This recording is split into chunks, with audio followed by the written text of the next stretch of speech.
During the opening phases of any military operations in an unconventional warfare operational area, or UWOA, it may be necessary to airdrop personnel and supplies.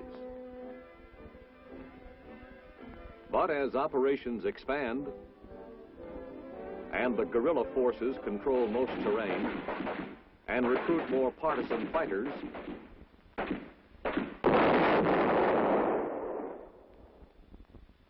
it becomes necessary to find new ways of resupply and ways of exfiltrating people, including key resistance leaders whose lives are endangered by the expanding operations, and whose usefulness can be increased by having them where they can help formulate future plans.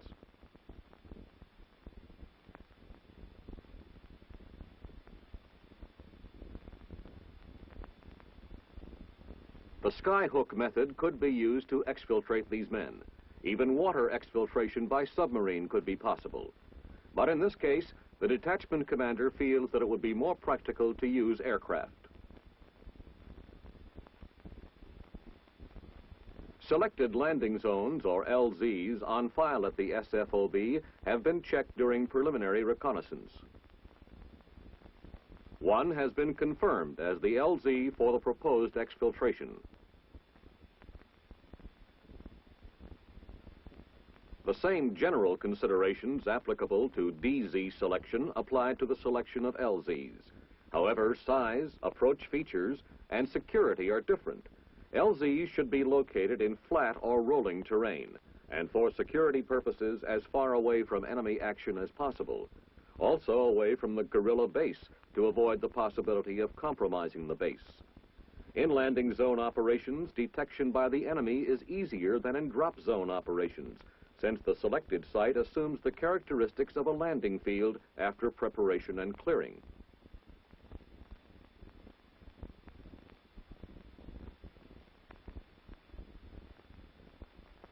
The surface must be level and free of obstructions, such as ditches, deep ruts, logs, fences, hedges, shrubbery, or grass over 18 inches high. The subsoil must be firm to a depth of 2 feet, otherwise it will not support the aircraft. An improvised technique for checking subsoil firmness is to carry a man piggyback the length and width of the LZ. If the carrier sinks deeper than the thickness of the soles of his shoes, the ground may be considered too soft. Loose gravel or sand is acceptable over a firm subsoil, and the surface gradient must not exceed 2%.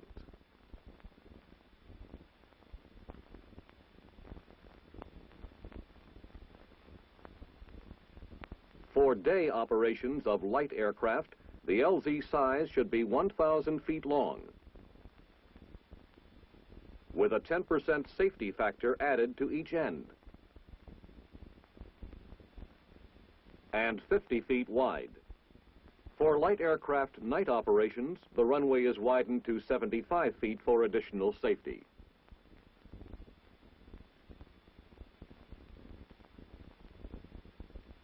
Medium aircraft require a longer runway, 2,500 feet, plus 10% for safety zones added at each end, and a landing width of 60 feet. For night landings, the width is increased to 80 feet.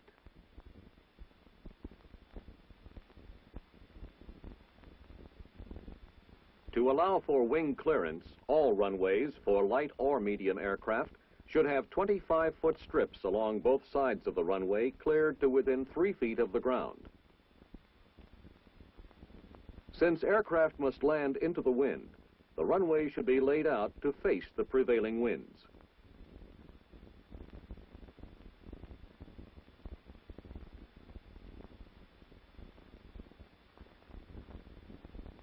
For one approach landing zones, a sufficiently cleared area must exist to permit a level 180 degrees turn to either side of the landing zone, within a radius of 2 nautical miles for medium aircraft, like the C-123, or 1 nautical mile for light aircraft and special light aircraft like the U-10.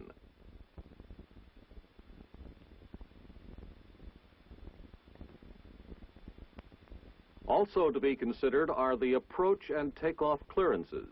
These are based on the climb and glide characteristics of the aircraft. For light aircraft, the ratio is 1 to 20, 1 foot of gain or loss of altitude for every 20 feet of horizontal distance traveled.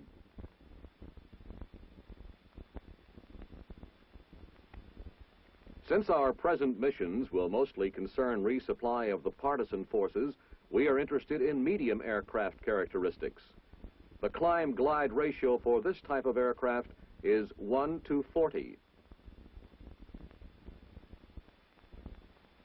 All heights of obstacles are computed from the level of the landing zone. Distances are computed from the nearest end of the landing zone. Approach clearances from the approach end of the zone, and takeoff clearances from the takeoff end.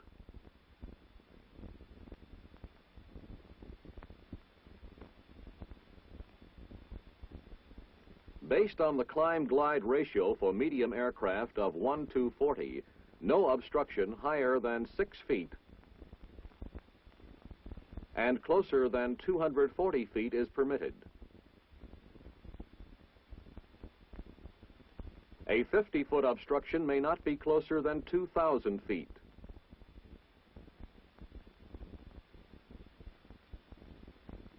And a 500-foot obstruction may not be closer than 4 nautical miles.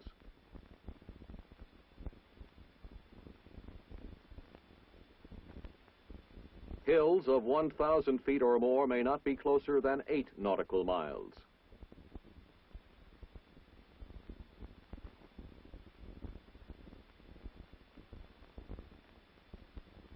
Having determined that the selected LZ is best for their purpose, the commander will send the required information to the Special Forces operational base.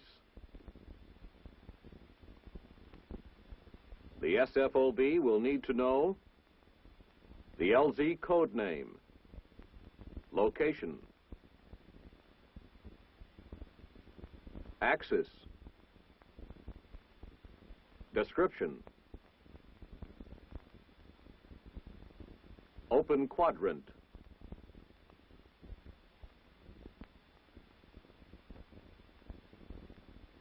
track, obstacles, reference points, date-time group, exfiltration required, and alternate LZ.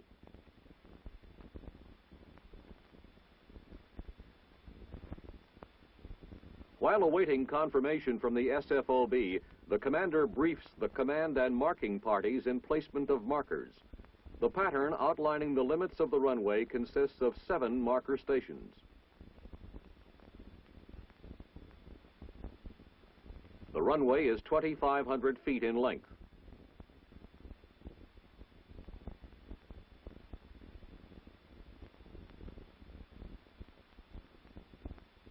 The downwind end of the LZ is marked by stations A and B, which are positioned so as to allow the 10% safety factor. These stations also represent the initial point at which the aircraft should touch the ground. 1,000 feet up the runway is Station C, the last point at which the aircraft can touch down and complete a safe landing. Station D is 500 feet farther up. Station E, another 500 feet. And Station F, another 500 feet. Stations F and G indicate the end of the runway. Note that the station C, D, E, and F markers are on the pilot's left as he approaches the runway. Because this will be a night operation, lights will be used instead of marker panels. The RCL, or Reception Committee Leader, is located at a position approximately 50 feet to the left of Station B. The RCL will handle the signal light. Its color will contrast to those used in the LZ pattern for recognition and authentication, and to indicate the approach end of the LZ. During daylight operations, a smoke grenade or marking panel of contrasting color would be used as the recognition and authentication signal.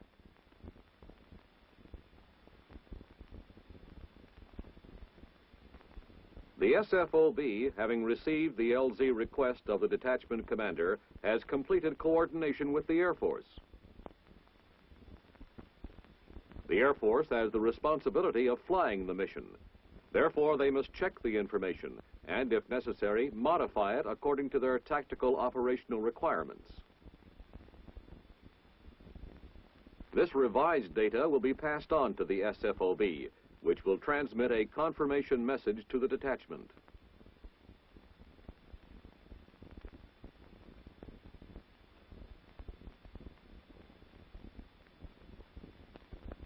With the landing confirmed, the commander then makes final preparations to receive the aircraft.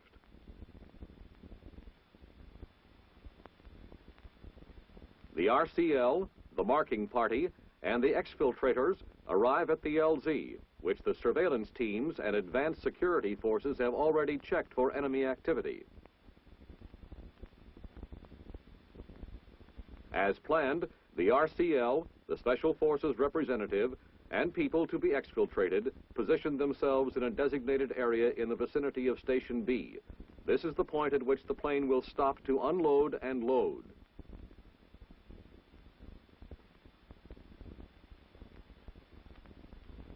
Marker stations are established by the RCL to provide for proper distance and alignment.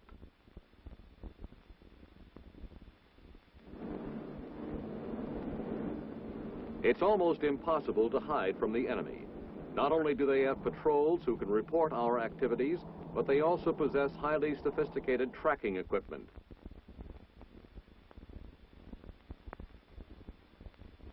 At enemy headquarters, a look at the map indicates the enemy knows the track of the aircraft. He is also aware that once it is out of his area of influence, he will have difficulty continuing the track.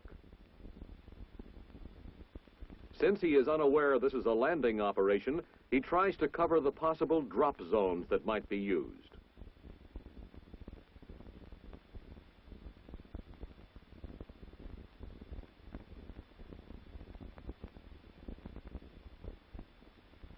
Two minutes until landing time. Time to light the markers.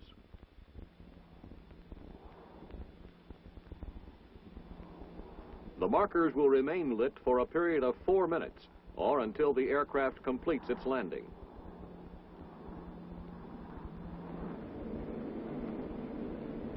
Final recognition signal is given by the RCL using a signal light.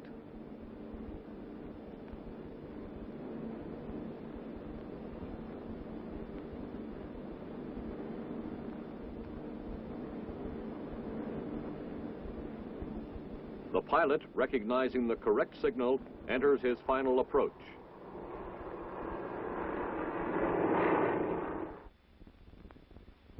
For purposes of illustration, this diagram represents a landing zone in which flashlights are used by the marking party for receiving an aircraft. After the aircraft passes the RCL position, it will touch down prior to reaching Marker Station C.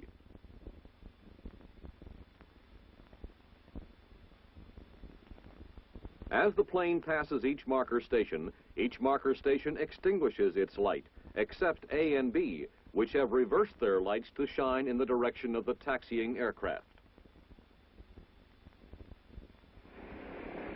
The RCL, who has taken up a new position between stations A and B, shines his light on the nose of the approaching aircraft and guides it around to park-in takeoff position.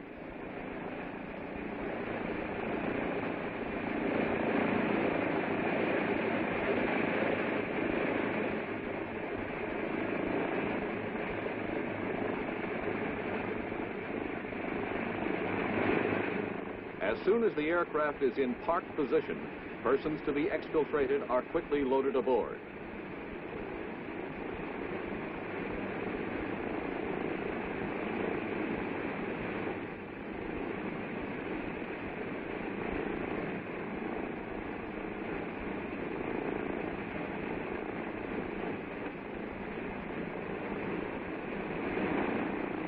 The RCL, located forward and to the left of the pilot, causes the LZ lights to be illuminated. He then signals the aircraft to take off.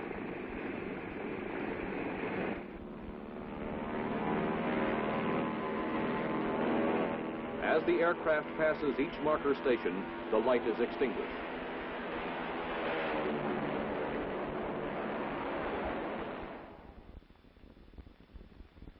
As the UWOA becomes secure, daytime landing zone operations are planned.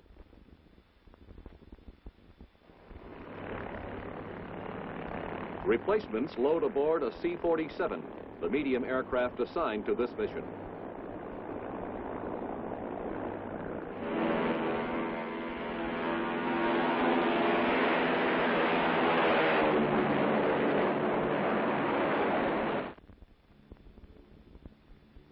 At the LZ, wounded to be evacuated are moved to the vicinity of Marker Station B. Daytime recognition may be accomplished by a smoke grenade placed 50 feet to the left of Station B. During day landings, marker panels replace lights. Markers can be of any color that contrasts with the terrain and are clearly visible from the air. They are held facing the approach path.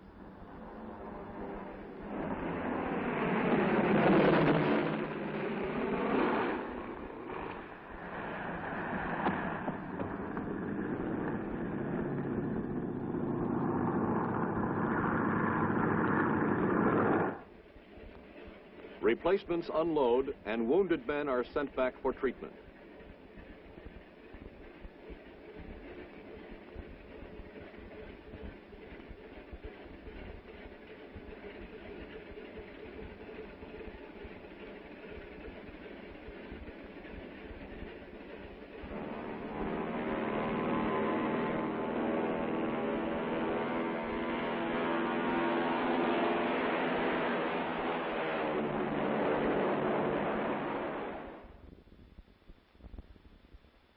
Link-up with other units is imminent. In conjunction with link-up operations, it is deemed advisable that instead of infiltrating a liaison detachment, key personnel will be exfiltrated from the operational area to liaison with the main force and discuss support requirements during link-up. The nearest LZ is a river, and in this situation, where a minimum of personnel are involved, a light aircraft can be used.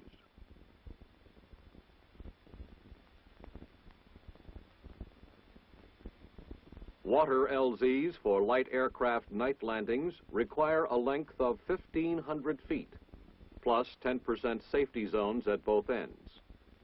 For night landings, the minimum required LZ width is 300 feet, plus a 150-foot safe taxi area.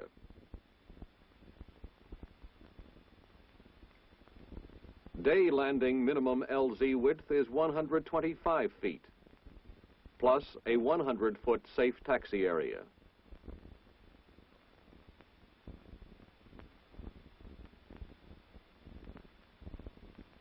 The minimum water depth is 30 inches. The entire landing zone must be free of any obstructions within the minimum water depth. Wind waves must not exceed 3 feet. Surface swells should not exceed 1 foot in height. And wind velocity must not exceed 20 knots. Crosswind speeds should not exceed 10 knots.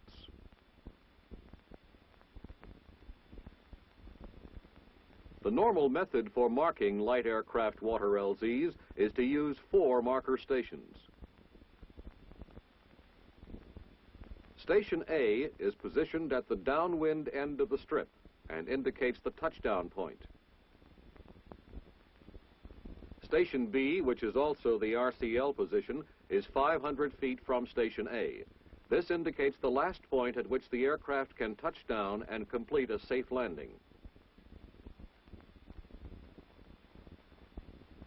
Station C marks the upwind end of the LZ. The D marker station is included at the approach end of the landing zone to indicate landing zone width.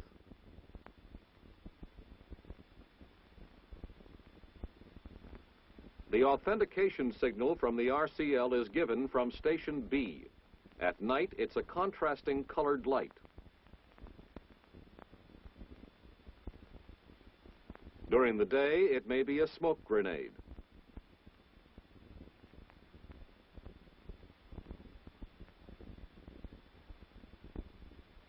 A security party moves out ahead of the reception committee. These men will position themselves to command all land approaches to the LZ and make sure that enemy ground forces do not interfere with the landing operation.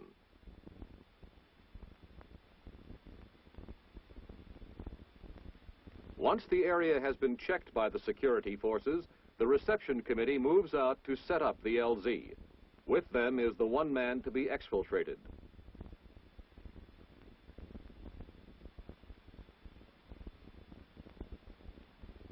As 4 boats, one for each marker station and the RCL, move out, they check the LZ for floating debris that might interfere with the landing.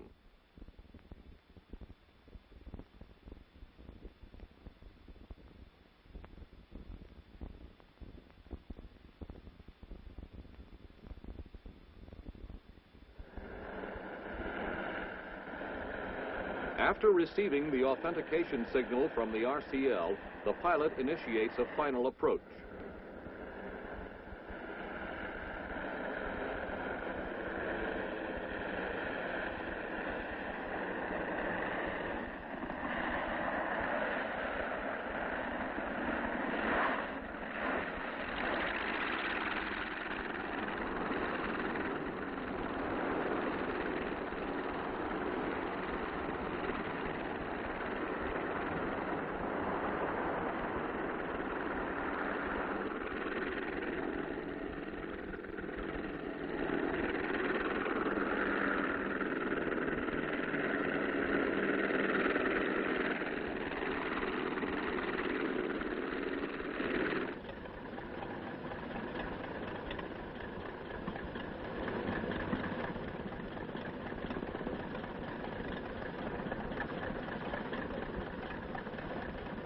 The aircraft taxis to the right around the RCL boat until it is abreast of it, at which time the boat crew secures the aircraft ponton.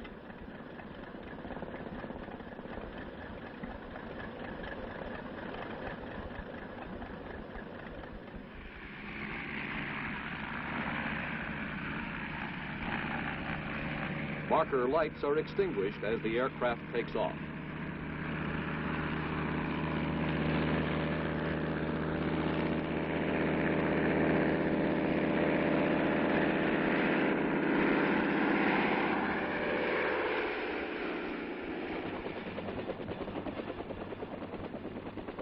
An excellent means of moving supplies and men is the helicopter.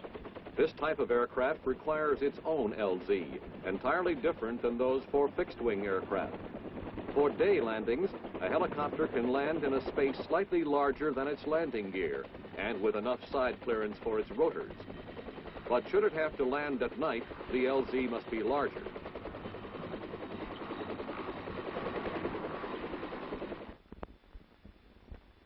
The helicopter night LZ is 300 feet in diameter. The center landing area is 170 feet in diameter and must be cleared to the ground of all obstructions and must be firm enough to support the weight of the helicopter. Surrounding the landing area is an area 65 feet wide, cleared to within 3 feet of the ground. Maximum ground slope is 15%.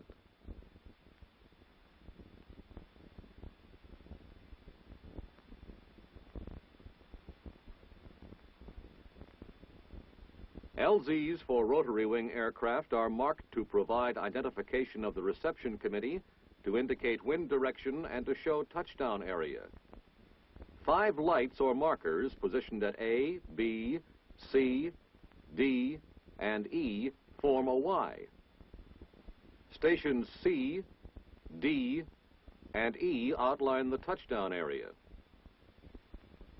Identification signals are given from A, where the RCL is positioned. The stem of the Y indicates wind direction. The arrow represents the approach path of the aircraft. Although in some cases the rotary wing aircraft can ascend and descend almost vertically, for planning purposes a climb-glide ratio of 1:5 exists. For best results, rotary wing aircraft land upwind, similar to fixed-wing aircraft. They will need an approach path about 250 feet wide. The first helicopters will touch down in 2 hours. Meanwhile, any critically wounded are prepared for evacuation.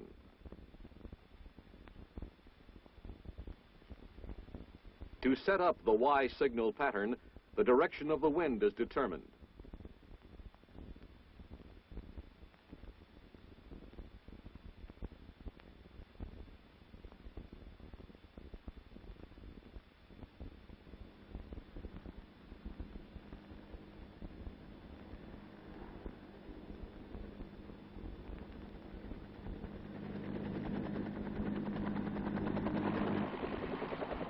The pilot recognizes the correct authentication signal. Had the signal been incorrect or the markers not placed properly, the pilot would have aborted the mission or moved to an alternate LZ.